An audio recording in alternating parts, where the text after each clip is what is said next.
This review is made possible by Toyota of Naperville. Toyota of Naperville is the largest Toyota dealer in Illinois with hundreds of new and used vehicles in their inventory. Visit www.toyotaofnaperville.com or in person at 1488 West Ogden Avenue in Naperville, Illinois.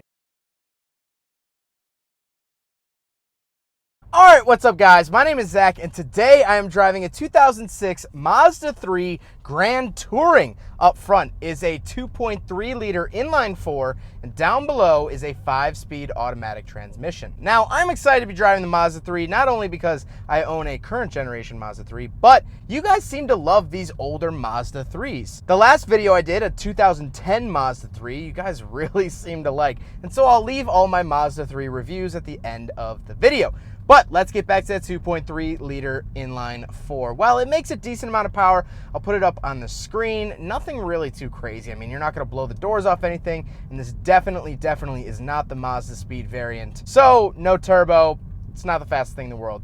Miles per gallon, though, pretty good. Pretty dang good. I put it up on the screen, as well as kilometers per liter. I'll put at the top for you foreign viewers. Overall, I like the driving experience. We're out here on the test track. Let's see what the 2.3 liter has up its sleeves. I'm not really expecting all too much, as my tripod just hit the floor, so that's fine.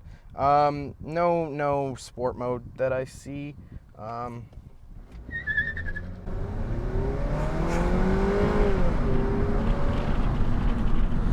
Right, so it's not blowing the doors off of anything. However, it gets out of its own way. It's a 2.3 liter and it's a little car. It's not the slowest thing in the world. You're definitely going to be able to merge with traffic. You're definitely going to be able to get around that 18-wheeler that's hogging the left lane, things like that. I like that fact about it. Like I said, paired to it is an automatic transmission. Nothing really too crazy here. I really don't have any comments on it. It is what it is. It shifts, and that's all I can ask for from an automatic like this. However, you could get this body style of Mazda 3 in manual. So you could get a manual transmission Mazda 3 as well. Last but not least, the Mazda 3 is front wheel drive. There was no all-wheel drive or rear wheel drive offered for these years. So let's talk about the interior. Well, in front of me I have 3 main gauge pods. On the far left is my tachometer. In the middle is my speedometer, as well as what gear I'm in. And on the right is my coolant temperature and fuel. On the steering wheel, on the right, I have my cruise control options, and on the left, I have my volume, mode, and track change. I like the look of the steering wheel. It's a little dated at this point, but I still think it looks decently nice. Has that perforated leather on the outside. I don't mind it too much. To the left of me, I have my gauge dimmer switches and my headlight levelers. Then on the door, I have my power locks, power mirrors, power windows, which this one says auto. Oh, I guess it is. Is it not auto? Back up. In the center, I have 2 climate control vents and my hazard button. Then I have this nice little digital readout telling me the time, the track that I am currently on, the radio station, the inside temperature. Then I have the radio. This is the factory radio. I do have AM, FM, satellite, CD, media. I don't actually have an aux or USB input. That comes a little bit later for the Mazda 3s.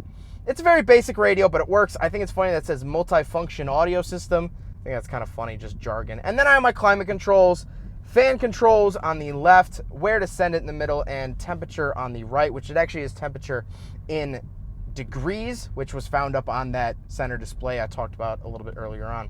Then I have my 2 heated seat options. That's part of the Grand Touring package.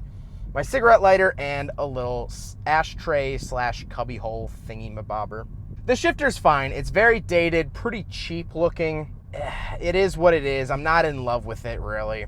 But I can plus minus if that's something I want to do. And then I have 2 cup holders and a physical handbrake.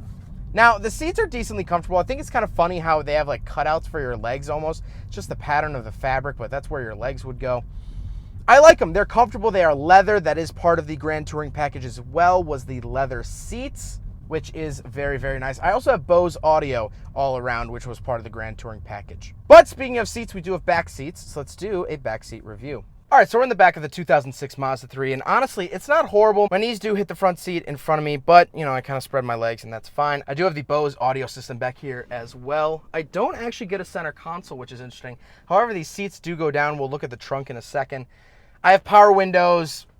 I get a light That's about it for amenities back here. Really, really, really basic back seats. So what's interesting about this is that there's actually no external popper. There's no button. So if the car is on, you can either pop it from inside or you're kind of a student out of luck. But I do have this little keyhole.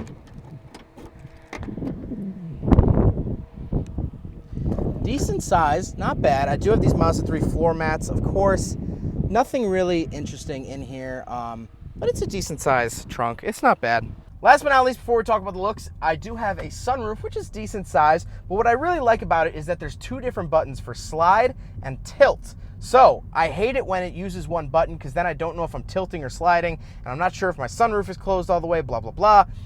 With this, two different buttons, totally easy. Now we have to talk about the looks. I think the Mazda 3 looks okay. I think it definitely looks better than the next generation, which had the smiley face. However, I don't think it's a stone cold killer, but the color is really, really growing on me. The color really, really pops on this car. And what you're seeing right now is actually drone footage from my good friend Noah. You can find his information at the bottom of the screen as well as in the description. He did some drone work for this video and I really, really appreciate it. He's really good at what he does. But this car really pops on the pavement as you see. It really looks interesting. You know, if this were gray or black, it wouldn't be as interesting to look at, but it's not. I love that sort of color pop. And overall, I'm really happy with this car. The Mazda 3 has always been and will always be a very basic, simple car. It doesn't ask too much. Yes, they had the Mazda Speed 3, which was turbocharged and manual, and those things are amazing. They're amazing, amazing cars. But this is just a humble little sedan. One of the big things to look out for is the rear fender rust. It is a very common area to find rust. I'm pointing it out now on camera. Just check that area on both sides of the car. It's typical to get some crustiness on that portion. But this is just a simple sedan. And the interesting thing about this is that this was the first car to have the Mazda 3 name. Now we all know and love the Mazda 3. Now they're all-wheel drive. Now they're offering a turbo all-wheel drive Mazda 3, which is going to be really, really cool. I hope to drive that soon. But this was actually the first car to have the Mazda 3 name. Before that, they had like the Protege and stuff, but mainly it gets its name from the Mazda 323. So if you go back into the 80s and 90s, there was a car called the Mazda 323, which was Mazda's entry-level sedan. And so they just chopped two of the letters off, made it the Mazda 3, and that's what we know and love today. So a little bit of a fun fact there for you. These used to be called the Mazda 323s or the Mazda Familias overseas. That's probably what you're more used to hearing. But I really can't knock the Mazda 3 too much. It's simple, it's basic. Am I wowed in any way? No. And this is even the Grand Touring, which is the upgraded spec. I don't think it's really great in any category, but it works. It turns on, it runs. This car has 62,000 miles on it. It's held up, it's good, it's solid. It'll start in the morning. And that's why I bought my Mazda 3. That's why I'm driving this Mazda 3, is because I know that they're going to start every morning. These are solid, reliable cars.